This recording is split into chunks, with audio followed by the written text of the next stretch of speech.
যৌগের স্থূল সংকেত এবং আণবিক সংকেত সম্পর্কে আমরা এখন একটু দেখব। তো স্থূল সংকেত হচ্ছে, স্থূল বলতেই বুঝতে পারতেছো যে এই সংকেতটা পুরোপুরি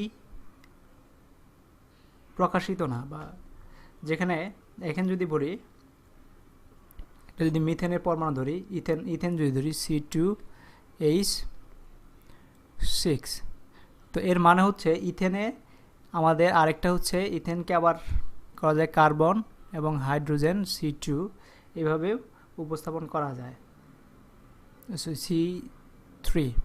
তো এইখানে দেখো আমরা বুঝতে পারতেছি এখান থেকে বুঝতে পারতেছি যে একটা কার্বনের 2টা পরমাণু আছে এবং হাইড্রোজেনের 6টা পরমাণু মিলে ইথেন তৈরি হয়েছে। তো এটা যেহেতু আমরা কতগুলো পরমাণু আছে বুঝতে পারতেছি, এটাকে বলা হয় আণবিক সংকেত। তার মানে পদার্থের যে সংকেতে অণুতে বিদ্যমান বিভিন্ন মৌলের পরমাণুর প্রকৃত সংখ্যা নির্দেশ করে তাকে আণবিক সংকেত বলে। তো এটাকে বলা হয় আণবিক সংকেত।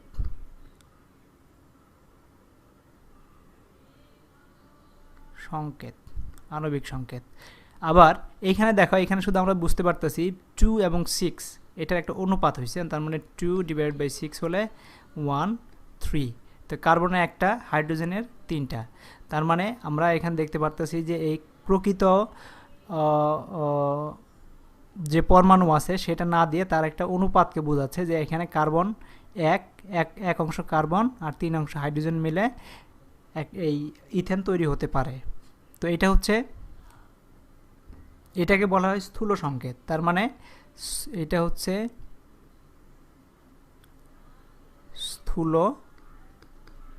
সংকেত, মানে এটা একটা শুধু অনুপাতকে বোঝাইছে, দুইটা একাধিক পরমাণুগুলো কিভাবে কোন অনুপাতে মিশ্রিত হয়ে এই মৌলটাকে গঠন করতে পারে সেই অনুপাতকে বোঝায়। তার মানে আমরা বলতে পারি যে সরলতম সংকেত, খুব সহজ একটা সংকেত, দ্বারা কোনো মৌলের অণুস্থ বিভিন্ন উপাদান যেমন কার্বন এবং হাইড্রোজেন মৌলের পরমাণু সংখ্যার অনুপাত জানা যায়, কিন্তু পরমাণু সমূহের অনুপাত এই 1:3 অনুপাত পাচ্ছি আমরা, কিন্তু পরমাণু সমূহের সঠিক সংখ্যা জানা যায় না, তাকে ওই মৌলের স্থূল সংকেত বলে।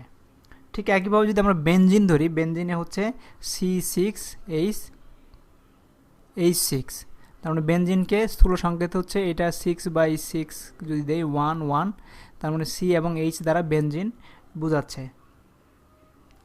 আবার এটা এখানে বুঝতে পারতেছি কার্বনের 6টা এবং হাইড্রোজেনের 6টা পরমাণু মিলে বেনজিন তৈরি হচ্ছে। আবার যদি গ্লুকোজের সংকেত যদি দেখি C6H12O6, এটা এর স্থূল সংকেত হবে এই 6, আমরা অনুপাতের অনুযায়ী জানি এটা 12 6, তার মানে 1 2 1, তার মানে CH2O, এটা দিয়ে এটা হলো এটার স্থূল সংকেত। তো এইভাবে আমরা স্থূল সংকেত এবং তার পারমাণবিক সংকেত নির্ণয় করতে পারি। একটা পারমাণবিক সংকেত একটা যৌগে বা কী পরিমাণ পরমাণু কী অবস্থা কতগুলো আছে সেটা নির্দেশ করে, আর স্থূল সংকেতে শুধু কী পরিমাণ কী অনুপাতে কোন পরমাণু কোন পদার্থগুলো মিশালে এই যৌগটা তৈরি হবে সেটাকে স্থূল সংকেত প্রকাশ করে। তো এটি ছিল আণবিক এবং স্থূল সংকেতের ব্যাখ্যা। আশা করি তোমরা বুঝতে পেরেছ। আরেকটা কথা বলতে পারি, অনেক সময় স্থূল সংকেতকে বলা যেতে পারে তে আণবিক সংকেত সমান আণবিক সংকেত সমান হচ্ছে n ইন্টু স্থূল সংকেত। তার মানে আণবিক সংকেত সমান n ইন্টু স্থূল সংকেত। কারণ হচ্ছে, আবার একটা দেখি, যেমন ধর হাইড্রোজেন H2O, এটার অনুপাত নিলেও এটার স্থূল সংকেত একই, কারণ যদি 2:1 বসাই তাহলে 2 এবং 1ই থাকে। তো H2O স্থূল সংকেত এবং আণবিক সংকেত একই।